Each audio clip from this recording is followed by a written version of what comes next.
હાય, આજે હું શેર કરીશ તમારી સાથે મગની દાળની કચોરી બનાવવાની રેસીપી। તો અહીંયા મગની દાળ લઈ લીધી છે આ રીતે। અહીંયા એક કપમાં બી થોડી ઓછી લીધી છે। હવે આપણે એને પલાળી દઈશું 2 કલાક માટે। હવે 2 પાણી આપણે ધોઈ લઈશું પહેલાં એને, અને પછી પલાળી લઈશું। હા, 2 કપ પાણી એડ કરીને પલાળી દઈશું।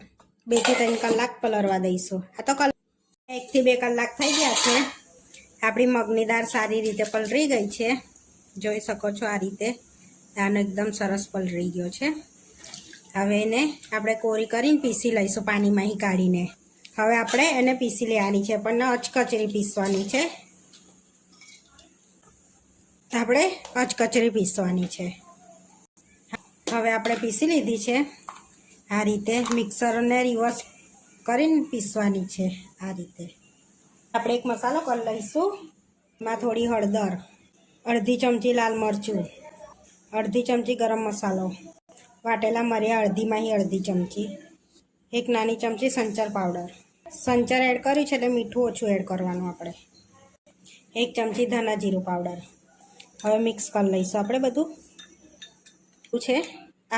આ બધું આપણે મિક્સ કરી લીધું છે।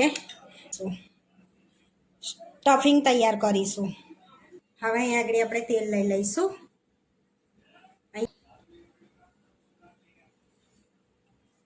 તેલ લીધું છે, હવે થોડું ગરમ થવા દઈશું આપણે। અહીંયા તેલ ગરમ થઈ ગયું છે, હવે જીરું એડ કરીશું। અહીંયા જીરું એડ કર્યું છે। સૂકા ધાણા વાટેલા એડ કરીશું। 1 ચમચી વરિયાળી એડ કરીશું। અહીંયા શેકાઈ ગયું છે, હવે આપણે બેસન એડ કરીશું। તો અહીંયા મેં 4 ચમચી બેસન લઈ લીધું છે, એને આપણે શેકી લેવાનું છે। હવે આપણે બેસનને શેકી લેવાનું છે સારી રીતે।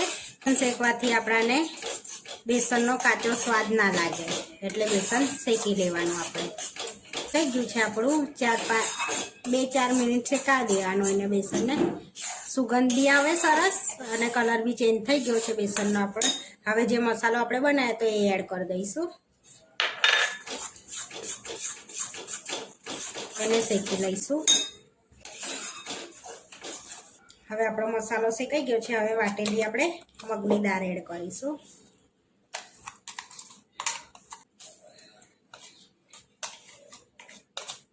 હવે આપણે મસાલો આ શેકી લેવાનો છે।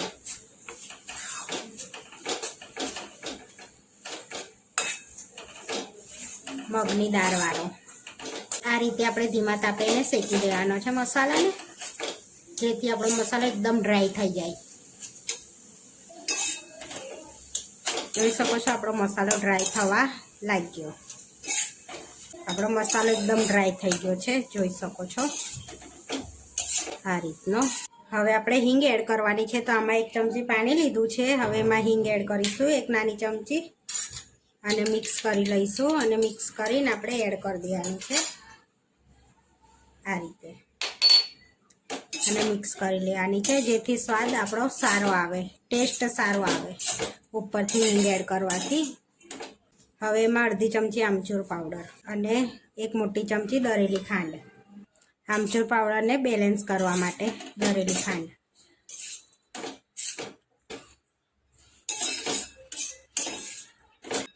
અહીંયા આપણો મસાલો એકદમ ડ્રાય થઈ ગયો છે।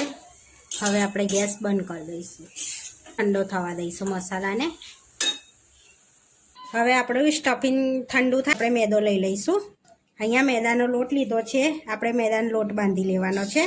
તો અહીંયા આગળ 2 વાડકી મેદાનો લોટ લીધો છે મેં। એમાં થોડુંક અડધી ચમચી જેવું મીઠું, ને હાથેથી ક્રશ કરેલો થોડો અજમો અડધી ચમચી જેવો। આપણી કચોરી ખસ્તા બને એના માટે આપણે એમાં ઘી એડ કરવાનું છે, એડ કરીશું। અહીંયા 4 થી 5 ચમચી જેવું મેં ઘી લીધું છે ને એડ કર્યું છે। હવે લોટ બાંધી લઈશું આપણે। હવે આપણે પહેલાં લોટને મિક્સ કરી લઈશું ઘીમાં। આપણે લોટ આ રીતનો એ થાય છે, બાઇન્ડ થાય છે, એટલે આપણું ઘી બરાબર પડ્યું છે। હવે પાણી એડ કરીને આપણે લોટ બાંધી લઈશું।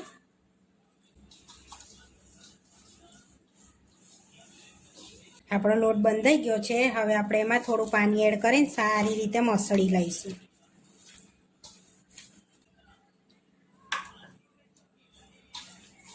એકદમ સ્મૂથ કરી દઈશું આપણે.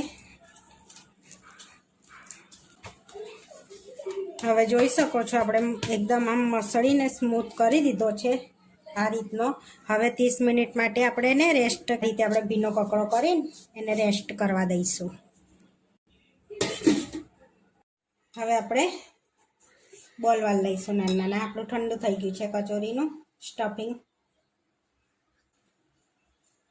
આ રીતે આપણે બોલ વાળ લેવાના છે નાના નાના. આ રીતે આપણે બધા બોલ વાળી લઈશું. હવે આપણે નાના નાના બોલ વાળી લીધા. મિનિટ થઈ ગઈ છે.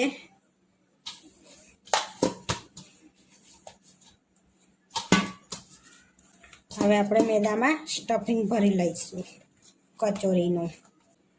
આ રીતે ગોળા વાળ લઈશું આપણે પહેલાં નાના નાના. હવે આપણે હાથથી આ રીતે પ્રેસ કરીશું ને આ રીતે રોટલી જેવું કરીશું. પછી એમાં એ બોલ મૂકીશું.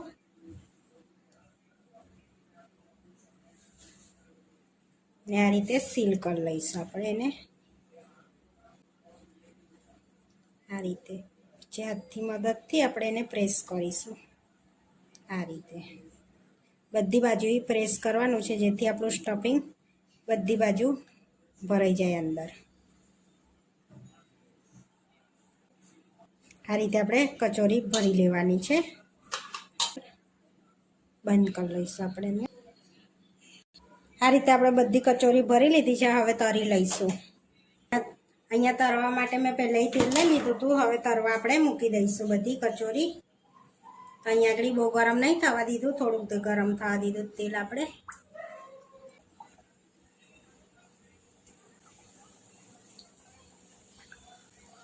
હવે ધીમા તાપે તરાવા દઈશું આપણે એને. હવે પલટાવીશું આપણે. 1 મિનિટ માટે થવા દેવાની એને, પછી પલટાવાની. હવે આપણે ગોલ્ડન બ્રાઉન થાય ત્યાં સુધી તરાવા દેવાની છે ધીમા તાપે આપણે એને.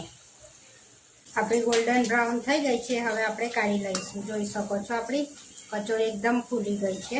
આ રીતે જો. હવે આ રીતે આપણે બધી તળી લેવાની છે કચોરી. આપણે બધી કચોરી તળી લીધી છે. હવે સર્વ કરી લઈશું. હવે 2 કચોરી લઈ લીધી છે આપણે. હવે તોડી લઈશું એને. હવે આપણે ગ્રીન ચટણી લઈ લઈશું એની પર. હવે ખજૂર આમલીની ચટણી લઈ લઈશું આપણે.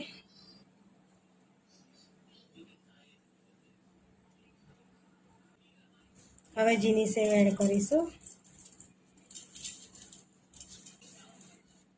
મૂકીશું. આપણી મગની દાળની કચોરી બનીને રેડી થઈ ગઈ છે. આવા વિડીયો જોવા માટે મારી ચેનલને સબસ્ક્રાઈબ કરો, લાઈક કરો અને શેર કરો.